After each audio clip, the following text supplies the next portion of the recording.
tuning into Nizzy Sports Chat. I am your host, Nizzy, and in this video, you guys, we're going to be giving you a little NBA Rookie of the Year race video here, talking about some of the star rookies that have come out of NBA draft last season. Obviously, Scottie Barnes, Evan Mobley, Cunningham are leading the way right now in the rookie race, you guys, in the NBA. I just thought it'd be fun to come out with a quick video kind of talking about each of the rookies and which one I think should be winning the Rookie of the Year right now. I'm a Raptors fan, you guys, so obviously there's going to be a little bit of bias here with Scottie Barnes, in my opinion. We'll go get right into it right quick here, but right quick before we start off, you guys, you can go ahead and like this video if you like sporting content like this. Go ahead and subscribe to the channel if you're looking for more sporting content like this in the near future. We're getting a lot of support lately, you guys, and I greatly appreciate it. We're going to keep coming out with as much content as possible for you guys. But without further ado, man, let's go ahead and start breaking down this Rookie of the Year race going on in the NBA right now. We'll start off with Scottie Barnes. We'll go through some of the stats, how many games have been played, and then kind of compare all the rookies together and kind of give you an idea of why I think Scottie Barnes should be the Rookie of the Year, you guys. Scottie Barnes played 61 games so far this season, right there next to Evan Mobley. He's also played 61 games. Cunningham's only played 54 on the season, so a little bit behind those two guys. Those are pretty much the three guys that are in the race for Rookie of the Year right now.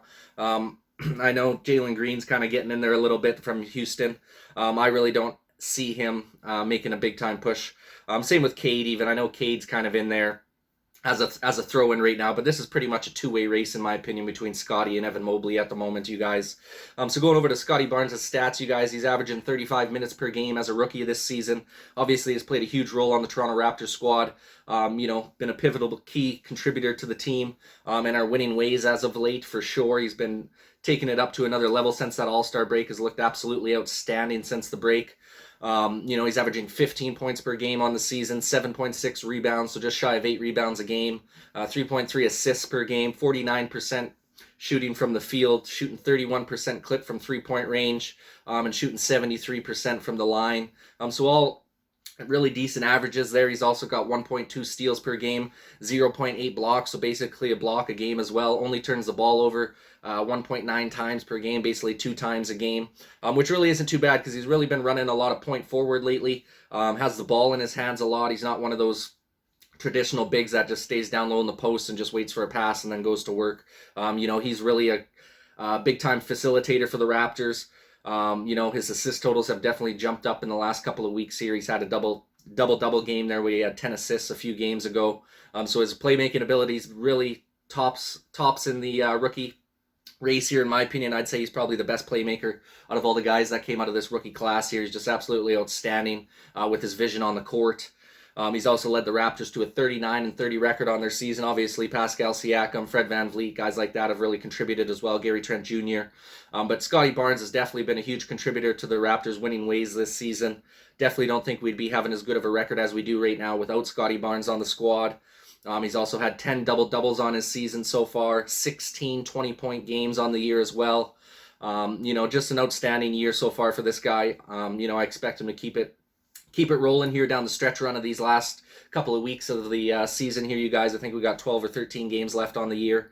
So it's been a solid performance for Scottie Barnes this season. Like I said, I think he should be the leader right now. I think he's listed as third in the rookie race behind Evan Mobley and Cunningham right now, which is just an absolute atrocity in my opinion, you guys. I could understand possibly if he's below Evan Mobley by just a fucking smidge of a hair, but I do not understand how they could have Cunningham ahead of this guy right now, especially with you look at the team records. The Pistons are one of the worst teams in the league this year. Raptors are definitely, competing for that 6th seed right now. We're tied with the Cavs at the moment. Got a good opportunity to take over that 6th seed the rest of the way on the season here.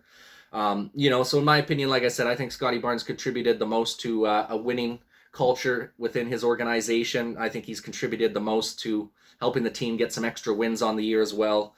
And he's just so mature beyond his years. I mean, this guy plays like a savvy vet already in his rookie season. Makes a couple rookie mistakes here and there, but for the most part, man, this guy plays with so much poise out on the court.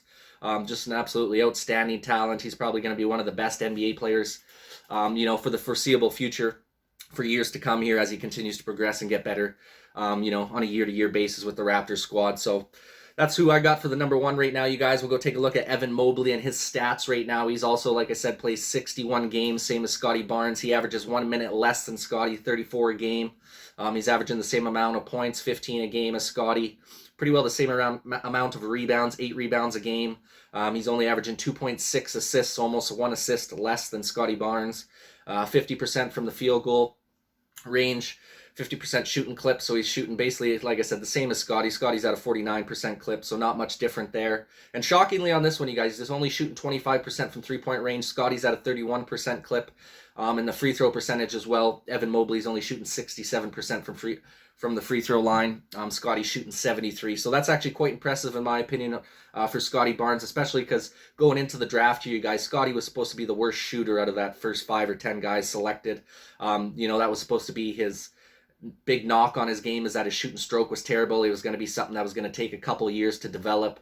And he was supposed to be a guy that was kind of, going to come into fruition down the road and, not be a huge impact player right away. He's definitely, swung the heads on that one. Completely proved people wrong. Like I said, he's got a better three-point shooting stroke than Mobley, which Mobley was known as a better three-point shooter in college. He's also shooting better from the free throw line than Mobley. He's got the same field goal percentage, even though he takes more shots from outside of the paint than Mobley does. So those numbers are just all impressive right there, in my opinion. Mobley's also averaging 0.8 steals a game. Scottie's at 1.2, so averaging better steals per game than him. He is besting Scottie in the blocks, obviously being a 7'2" guy. He should be having more blocks than Scottie Barnes. He's averaging 1.7 blocks, almost 2 blocks a game. Scottie's only averaging 1 block a game. So he's bested him in there, but he is turning the ball over 2 times a game, same as Scottie Barnes as well in that aspect. Their teams got the same record. Cavs and Raptors are both sitting at a 39-30 record right now. He does have some more double-doubles. Evan Mobley's got 18 double-doubles on the season, but he's only got 11 20-point games. Scottie's got 16. And then Scottie's got 10 double-doubles. Like I said, Mobley's got 18. So it's pretty even across the board between those two guys. Personally, in my opinion, you guys, I think whichever team finishes in the higher seeding in the Eastern Conference, that should be who gets the Rookie of the Year. Unless one of those two guys ends up just going off over the next 10 or 12 games and finishes off the season averaging like 18 or 20 points a game, that would be absolutely nasty. But at the end of the day, you guys, I got a strong feeling it's going to be whoever has the higher seed going into the playoffs here. So if the Raptors end up getting into the 6th seed or the 5th seed and the Cavs drop and end up losing a few games down the stretch here, I could see Scottie Barnes taking that Rookie of the Year award, and then like vice versa, if the Raptors end up faltering here the last week or two of the season, and the Cavs end up solidifying that 6th seed, I could see Mobley taking the reins in this one. We'll talk about Cade Cunningham's stat line again here, you guys, because he's still in that race, that 3-way race. I'd be damn shocked if he won. I definitely don't even think he deserves second. Like I said, his team has the worst record out of these 3 guys. He's played the least amount of games. He plays the least amount of minutes. He averages the most turnovers. He's got worse shooting stroke than the other 2 guys as well. So let's go ahead and look at some of Cade Cunningham's stats here, and I'll kind of explain why I think he should not even be in conversation right now. Like I said, with the 54 games played on the season, the other guys have played 61 so far. He only averages 32 minutes a game, a few minutes less than Scottie and Mobley. He averages 17 points per game, which is better than the other 2 guys, but obviously being a shooting guard / point guard, you're going to have the ball in your hand more. You're going to be taking more shots throughout the game, so that's no surprise. Averages 6 rebounds and 5 assists, obviously besting them in the assist department with the 5 there. Once again, that's not a surprise because he is a point guard. He should be averaging more assists than the guys that are playing down in the paint more often on the offensive end. But then you look at his shooting numbers, you guys. He's only shooting 40% from the field. Like I said, Mobley and Scottie are both up at that 50% range, so they're shooting 10% better than he is from the field. He's also only shooting 32% from three-point land. Scottie's at a 31% clip, so he's damn near shooting the same amount percentage-wise from three-point range as Cade is. Obviously, Cade's a little bit above Mobley. Mobley's only at a 25% three-point clip. And then obviously he's, from the free throw line, he is better than these 2 guys. He's shooting 85% from the line. But like I said, being a guard, that's kind of expected to have a better free throw shooting stroke. And then he is averaging 1.2 steals a game, same as Scottie Barnes, and 0.6, so basically half a block a game he's averaging. But he does have 3.5 turnovers a game, so almost doubling up Scottie and Mobley, who turn the ball over about twice a game. He's turning it over almost 4 times a game. Pistons are at a 19-51 record on their season as well, so it's not like Cunningham has really contributed to a winning ways within that organization. This team has still been in shambles. He's not as good of a defensive threat as the other 2 guys are. He's still been decent with his numbers. Like I said, he's the only one out of the 3 that's got some triple-doubles. He's got 2 triple-doubles on the season, which is impressive. He's got 20 games with 20 points or more, which is also impressive. And he's got 7 double-doubles on his season as well. So overall, like, Cade Cunningham's going to be a nice player, you guys. But like I said, there's no damn way you can have a guy win the Rookie of the Year on a team that's in the bottom of the league, in my opinion. I mean, you got to have, I think one of the major aspects of being a Rookie of the Year is accounting for wins for your team. Like I said, I think Scottie Barnes has accounted for the most wins for his team. Evan Mobley's in there as well, but you can see, since Jared Allen's kind of been on the down low with that injury, Evan Mobley hasn't really contributed to the Cavs winning a bunch. They've kind of been in shambles since that All-Star break, haven't really been able to get things rolling. So that's just why I think Scottie Barnes should be winning it, you guys. Like I said, I think he's contributed most to the winning ways of the Raptors this season. He's averaging damn near the same stats as Evan Mobley, turns the ball over a little bit less than Mobley. He's had more 20-point performances than the guy. He's a better passer. Just all around, I think Scottie Barnes has been the best player so far this season, you guys. It's going to be an atrocity to me if he doesn't win Rookie of the Year. Damn sure Cade Cunningham better not win it. At least if Mobley wins it and they end up beating the Raptors out for the 6th seed, I can respect that. I can handle that. Still think Scottie should win it hands down regardless, but I can respect the fact that Mobley gets the nod if the Cavs end up finishing ahead of the Raptors in the standings.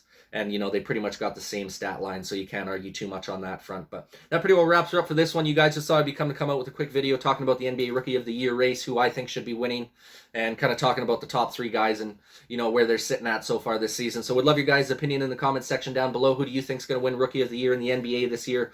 You think Scottie Barnes deserve it, or you think he's getting snubbed this year for a guy like Mobley or Cunningham? Like I said, you guys would love your opinion in the comments section down below. That pretty well wraps her up for this one. Please go ahead and like this video. If you like sporting content like this, go ahead and subscribe to the channel if you're looking for more sporting content like this in the near future. Thank you guys so much for watching, man. And this is Mizzy with Mizzy Sports Channel.